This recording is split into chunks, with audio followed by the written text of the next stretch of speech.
오늘은 열왕기하 13장 1절부터 25절의 말씀을 보시고 순종을 원하시는 하나님, 순종을 원하시는 하나님이라는 제목으로 말씀을 함께 나누시도록 하겠습니다. 오늘 말씀의 초반에 등장하는 여호아스는 아합 왕조를 무너뜨린 영웅 예후의 아들입니다. 이 여호아스는 당시 수많은 왕이 스쳐 지나간 열왕기의 시대에 17년이라는 짧지 않은 기간을 왕위에 있었습니다. 격변의 시기에 짧지 않은 기간을 다스렸다는 기록이 남아있다는 것은 그만큼 국가가 부강했다거나 정치를 잘했다거나 하는 증거일 수 있습니다. 그러나 여호아스에 대한 말씀의 평가는 아주 부정적입니다. 본문 말씀 2절의 말씀을 우리 함께 읽어보시겠습니다. 2절의 말씀입니다. 2절의 말씀 함께 읽으시겠습니다. 여호와 보시기에 악을 행하여 이스라엘에게 범죄하게 한 느밧의 아들 여로보암의 죄를 따라가고 거기서 떠나지 아니하였으므로. 아멘. 여호아스도 역시나 북이스라엘의 첫 번째 왕이었던 여로보암의 죄를 따라갔습니다. 그의 통치 아래 이스라엘은 계속 우상숭배에 젖어 있었고 도덕적으로도 부패했습니다. 그러한 여호아스를 징계하기 위해 하나님께서는 무서운 이방 민족을 징계의 도구로 사용하시지요. 바로 아람 민족을 징계의 도구로 사용하십니다. 3절의 말씀을 제가 읽어드리겠습니다. 여호와께서 이스라엘에게 노하사 늘 아람 왕 하사엘의 손과 그의 아들 베나닷의 손에 넘기셨더니, 여기에서 보면 분명히 하사엘과 베나닷이 와서 쳤다라고 하지 않고 하나님께서 이스라엘을 그들의 손에 넘기셨다 라고 하나님께서 이 모든 것을 주관하셨음이 분명함을 알려주고 있습니다. 아람 왕 하사엘은 뛰어난 리더십을 발휘해서 아람의 기반을 다져 당시 초강대국으로 떠오르던 아수르에 대항하던 그런 아람의 왕이었습니다. 또 이스라엘과 유다를 대적할 만한 그런 신흥 강국으로 만들었던 아람의 대단한 왕이었지요. 또 하사엘의 뒤를 이어 왕이 된 그의 아들 베나닷 3세도 자기 아버지 하사엘 못지않게 굉장히 무서운 왕이었습니다. 그는 자기 아버지의 정책을 이어받아 이스라엘을 가혹하게 공격하는 적대적인 정책을 계속하여 펼쳤습니다. 그렇게 이스라엘은 아람이라는 적대적인 국가를 2대에 걸쳐서 자꾸만 2대에 걸쳐서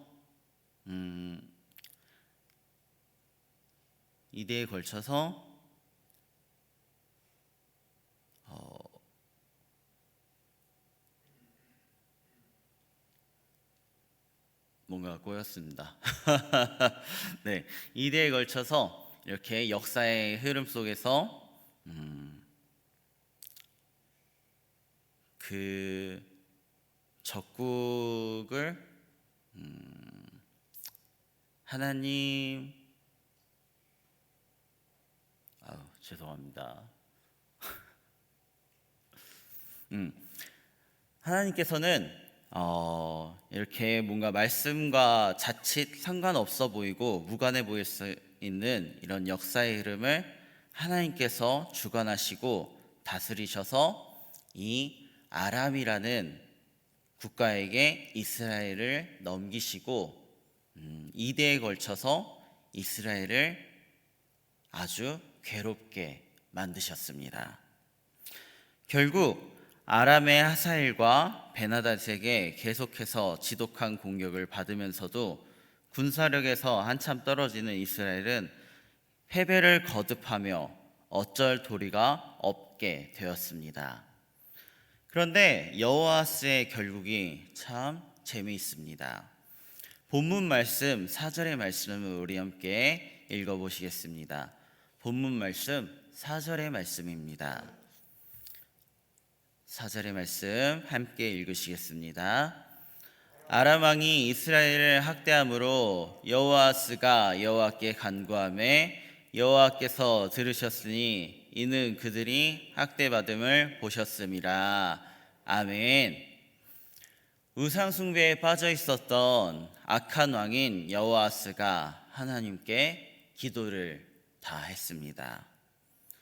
정말 급박했던 상황이었던 것 같습니다. 그런데 이것을 조금 다른 각도로 보면 아람이 이런 학대와 같은 공격이 없었다면 결코 이런 일은 일어나지 않았을 것이라고 생각할 수 있겠죠. 그러니까 하사엘이나 그 아들 베나닥 같이 지독하고 악한 이방 왕들을 이스라엘의 바로 옆에 두신 데는 다 하나님의 선한 뜻이 있었다라고도 생각해 볼 수 있을 것입니다. 사랑하는 성도님들, 지금 혹시나 우리의 삶에 어떠한 어려움이나 괴로움이 닥쳤습니까? 누군가가 나를 괴롭힌다고 느껴지시진 않습니까? 그런데 그것은 한 번쯤 오히려 반대로 감사하다고 생각해 볼 일들입니다. 왜냐하면 하나님의 은혜가 그 어려움 바로 뒤에 임해 있다는 증거가 되기 때문에 감사하다라고 역으로 생각해 봐야 할 것이기 때문입니다.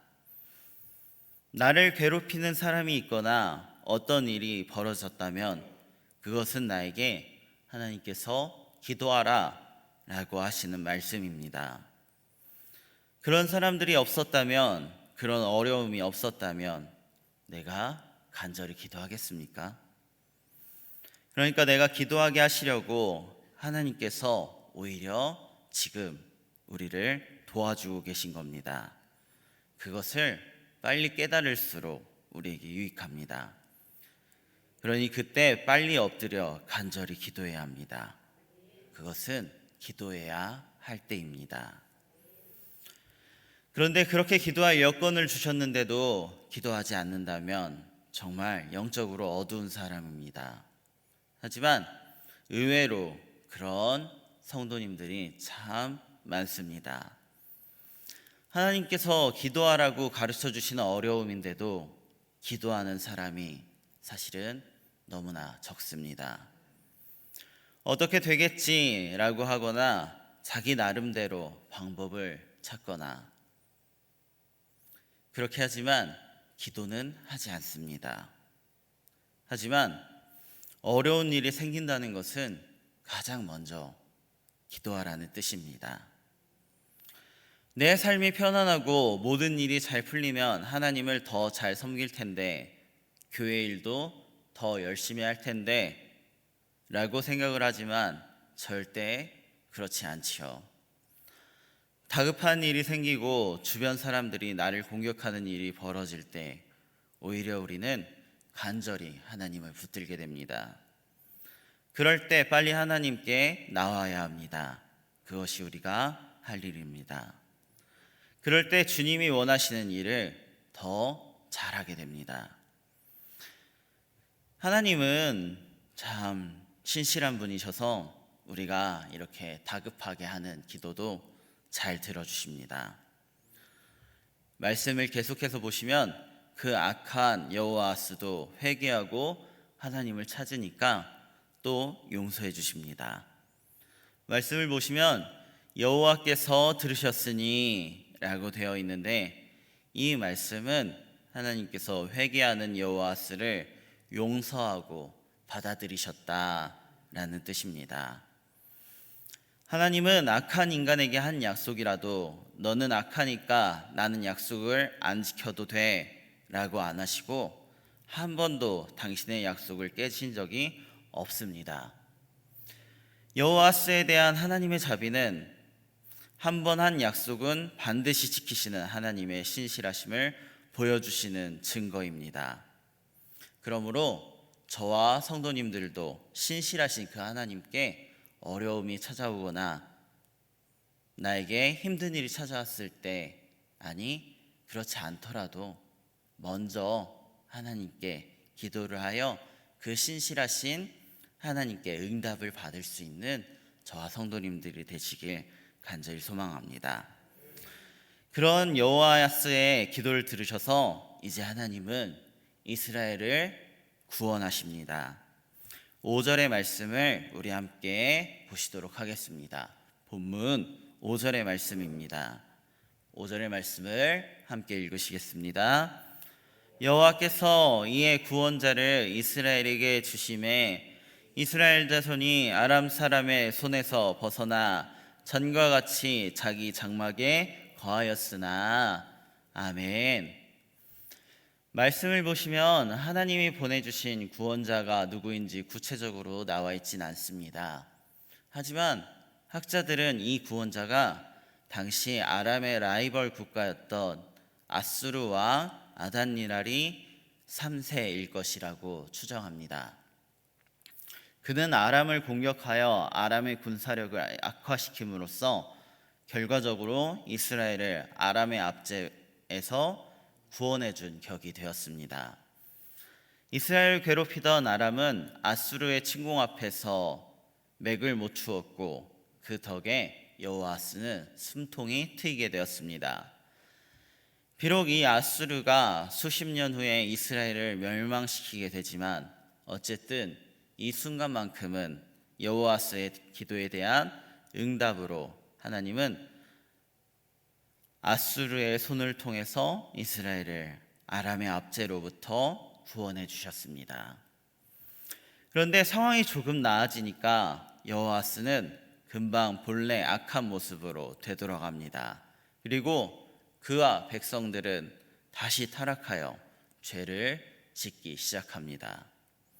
본문 6절의 말씀을 제가 읽어드리겠습니다. 그들이 이스라엘에게 범죄하게 한 여로보암의 집의 죄에서 떠나지 아니하고 그 안에서 따라 행하며 또 사마리아의 아세라 목상을 그냥 두었더라. 아멘. 이 여호아스처럼 영적으로 둔감한 사람은 너무도 빨리 하나님의 은혜를 망각해 버립니다. 그러니 그가 그때는 간절히 기도했지만 완전히 자기 마음을 하나님께 돌이키고 회개한 것이 아니었다라는 것을 알 수 있습니다. 하나님께서 그래도 자비를 베풀어 주셨었는데 여호아스는 금세 잊어버리고야 말았습니다. 얼마나 어리석은지 모릅니다. 하나님의 은혜를 이렇게 함부로 잃어버리고 많은 사람에게는, 배신한 사람에게는 심판이 바로 찾아오고야 말지요. 그런데 우리 또한 이런 모습이 있는지 우리에게도 이런 모습이 있는지도 잘 모르겠습니다. 우리도 어려움이 있을 때, 힘든 일 있을 때 하나님을 금세 찾아왔다가도 조금 삶이 나아지고 여유가 생기면 금세 하나님의 은혜를 잊어버리고 내 형편이 나아지고 그러면 금세 우리의 삶으로 돌아가고 말지요. 세상으로 돌아가고 말지요. 근데 그래서는 안 될 것입니다. 하나님의 은혜를 기억하고 하나님께 감사드리며 늘 하나님을 기억하는 삶을 살아야 할 것입니다. 그렇게 하나님을 배신하는 사람이 되어서는 안 될 것입니다. 그렇게 하나님을 배신했던 이 여호아스에게는 다시 하나님의 심판이 찾아오게 됩니다. 진노하신 하나님은 이스라엘을 지켜주시던 보호의 손을 다시 거두시게 됩니다. 그러자 즉시 아람의 군대가 무섭게 이스라엘을 침략해 들어옵니다. 7절의 말씀을 보시면 아람 왕이 여호아스의 백성을 멸절하여 타작마당에 티끌같이 되게 하고 마병 50명과 병거 10대와 보병 10,000명 외에는 여호아스에게 남겨두지 아니하였더라 라고 이렇게 말씀하고 있습니다.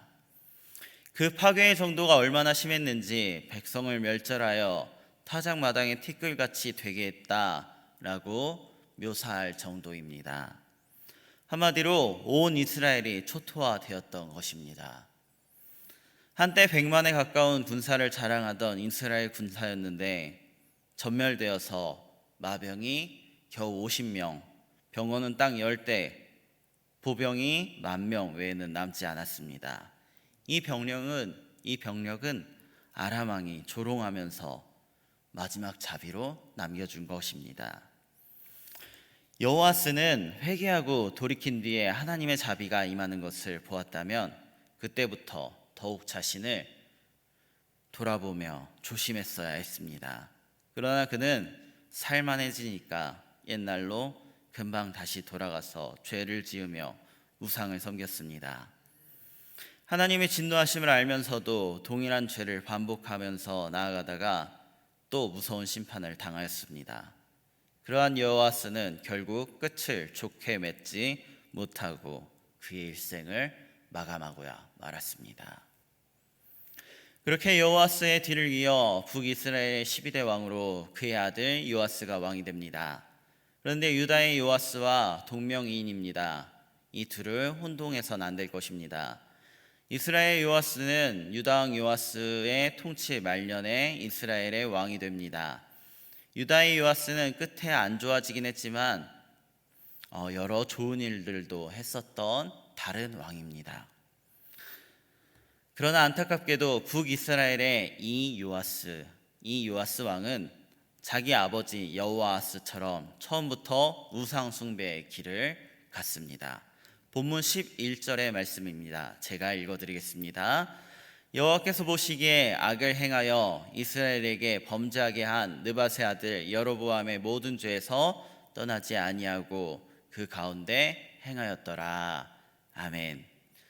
그런데 하나님께서 보시기에 악을 행한 요아스는 신기하게도 선지자 엘리사에게만큼은 아주 각별했고 정성을 다하는 모습을 보입니다. 그리고 바로 그 이유 때문에 그는 아람에게 빼앗겼던 땅을 일부나마 회복하는 업적을 남기게 됩니다. 오늘 본문을 보시면 80세가 다 되어 이제 죽어가는 선지자 엘리사의 마지막 장면이 나옵니다. 북이스라엘의 선지자로서 몇 번씩 나라를 위기에서 구했던 엘리사는 타락한 시대 속에서도 하나님을 믿는 신앙을 지키며 여러 기적들을 베풀었었던 선지자입니다. 그는 우상숭배로 가득한 북이스라엘의 어느 누구도 심지어 왕도 함부로 대하지 못했었던 위대한 영적 지도자였죠. 그 엘리사가 이제 이 땅에서의 마지막 숨을 몰아쉬고 있는 상황입니다.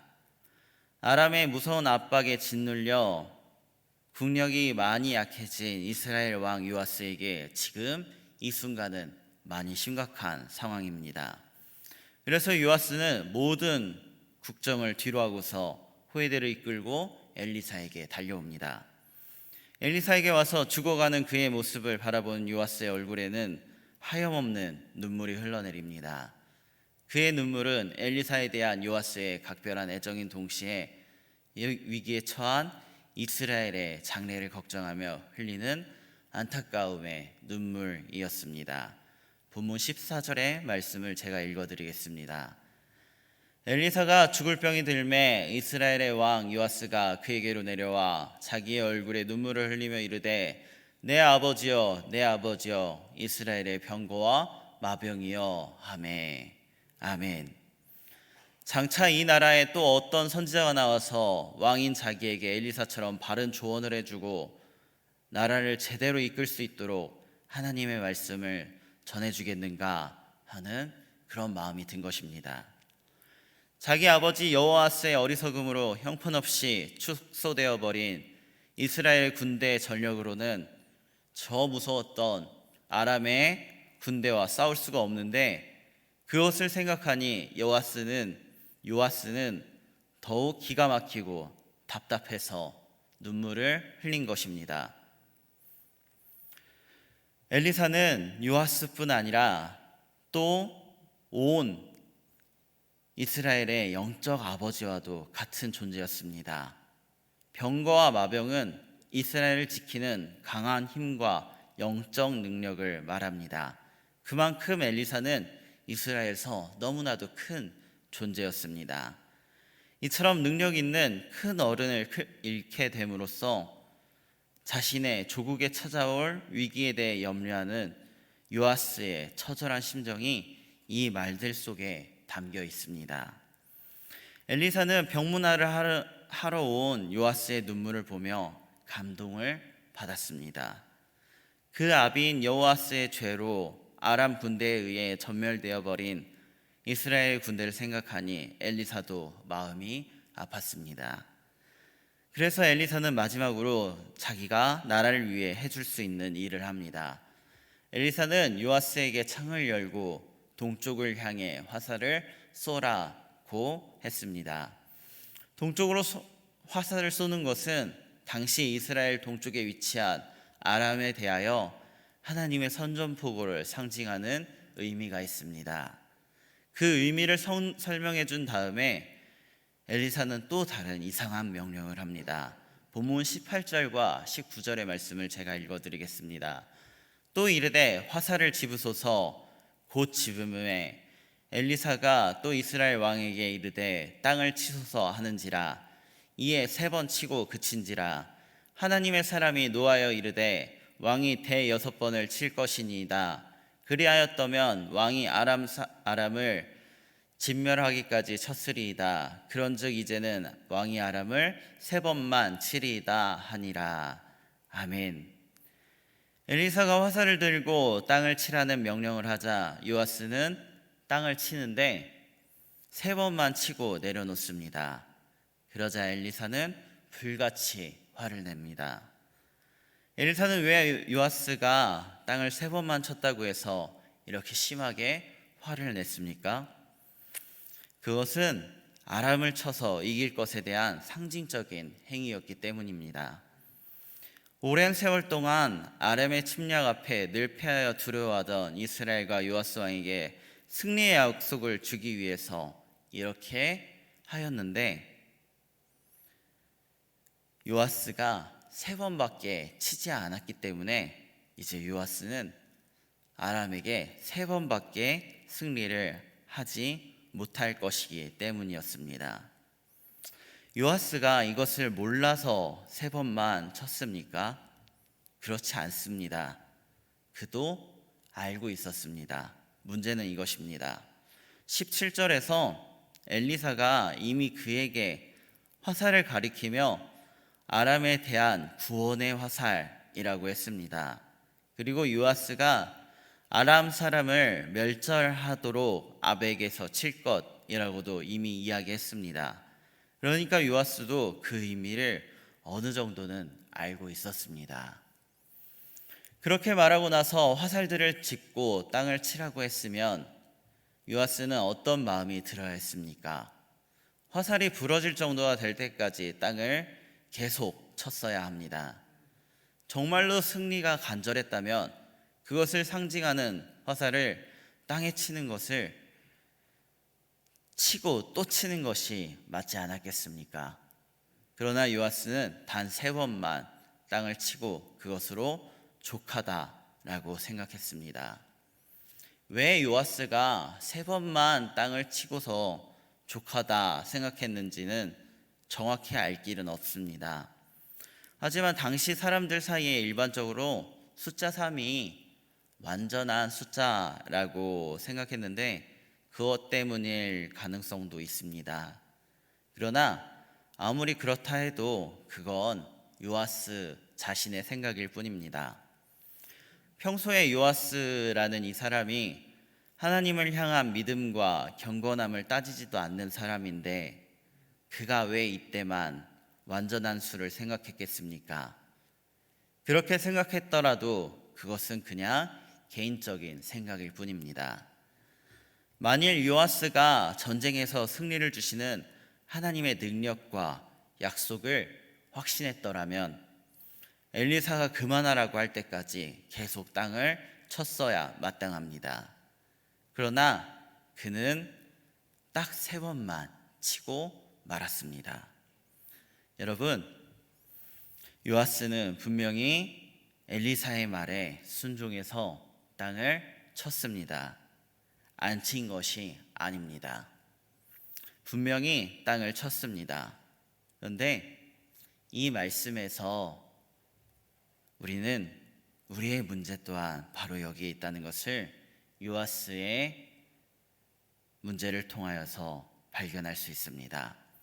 성도님들, 우리가 하나님께 순종하지 않는 것이 아닙니다. 순종을 합니다. 그런데 순종을 하기는 하지만 내 생각대로, 내 방식대로, 내 계산대로 순종을 하는 것이 문제입니다. 내가 편리할 때에만 순종을 하는 것이 문제입니다. 순종을 하긴 하는데 우리의 일반적인 상식과 관습으로 하나님의 무한한 능력을 제한해 버립니다. 주님은 이렇게 말씀하십니다. 내 마음을 다하고 목숨을 다하고 뜻을 다하여 주 너의 하나님을 사랑하라 라고 말씀하셨습니다. 그렇게 말씀하셨으면 정말 우리의 마음과 목숨과 뜻을 다해 하나님을 사랑해야 합니다. 그런데 우리는 하나님을 어떻게 사랑합니까? 사랑을 하기는 합니다. 그런데 마음과 목숨과 뜻은커녕 최대한 적게 나에게 손해가 나지 않는 방향으로 계산하며 사랑을 합니다. 최소한으로 합니다. 내 생각대로, 내 방식대로, 내 계산대로, 내 편리대로 하는 순종은 순종이 아닙니다. 우리가 온전히 하나님께 순종하지 않으면 신앙생활을 하기는 하는데 이상해지고 아주 잡스럽게 됩니다. 아무리 좋은 약수가 있어도 작은 병을 하나만 들고 가면 딱 그 정도밖에 담아올 수가 없습니다. 하나님께서 주시는 축복은 믿음의 그릇만큼 담아올 수 있습니다. 하나님은 엄청나게 주시려고 하는데 나는 요만큼만 하겠다고 하니까 그 정도밖에 못 누립니다. 그러면서 하나님의 축복이 겨우 이 정도인가 라고 오해하게 하는 게 우리가 순종하는 그 꼴입니다. 우리가 순종을 해야지 하나님께서 우리에게 축복의 그릇을 늘려주실 수 있습니다. 우리가 순종을 하는 만큼 우리의 축복의 그릇이 늘어나서 하나님께서 그 안에 축복을 넘치도록 담아주실 수 있습니다. 하나님의 은혜를 넘치도록 담아주실 수 있습니다. 엘리사는 바로 그 점 때문에 요아스에게 화를 낸 것입니다. 하나님의 그 능력, 하나님의 부어주시는 하늘의 복이 정말 너무나도 큰데 겨우 3번 치고 마니까 화를 낸 것입니다. 실제로 나중에 요아스는 자기 믿음의 크기만큼 아람을 상대로 3번의 승리를 거두게 됩니다. 그토록 무섭게 이스라엘을 압박하던 아람의 베나닷 3세는 이 3번의 패배로 이스라엘에게 빼앗았던 요단 동편의 성읍들을 모두 잃어버리게 되지요. 아버지 요아스의 거의 전멸하다시피 했던 이스라엘 군대를 생각하면 이것은 기적이라고밖에 할 수 없죠. 하지만 엘리사의 말대로 아람은 세력이 약해졌을 뿐이지 뿌리가 뽑히지 않고 끈질기게 살아남아 두고두고 이스라엘을 괴롭히는 골칫거리가 되게 됩니다. 이 말씀들을 보면 그렇습니다. 하나님께서는 우리가 온전하게 순종할 때에 우리에게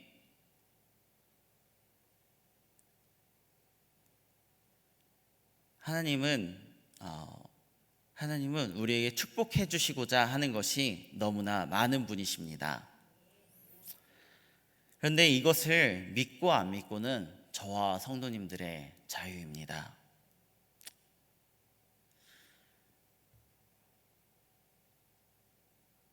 이것을 믿고 살아가야지, 그 신실하신 하나님을 믿고 살아가야지 하나님께서 우리에게 축복을 주실 수 있습니다. 그리고 우리가 하나님께 순종해야지 하나님께서 우리에게 축복을 주실 수 있습니다. 하나님께서 우리에게 은혜를 부어주실 수 있습니다.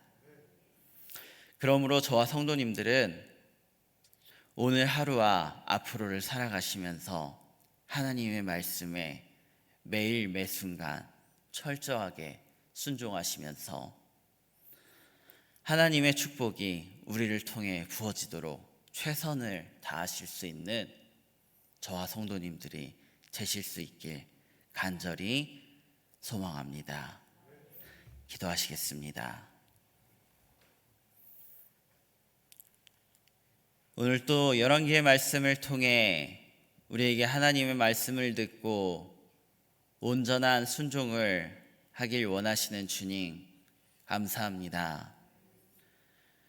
우리에게 축복을 주시고자 순종을 원하시는 분이 하나님이신 줄 믿사오니 이제는 저희들이 하나님을 온전히 신뢰하게 하시고 하나님의 부르심과 말씀에 세밀하게 응답하여 온전하고 완전히 순종하여 하나님께서 주시는 복을 다 받아 누리는 우리 강형제일교회 모든 성도들이 되게 하옵소서. 예수님의 이름으로 기도드립니다. 아멘.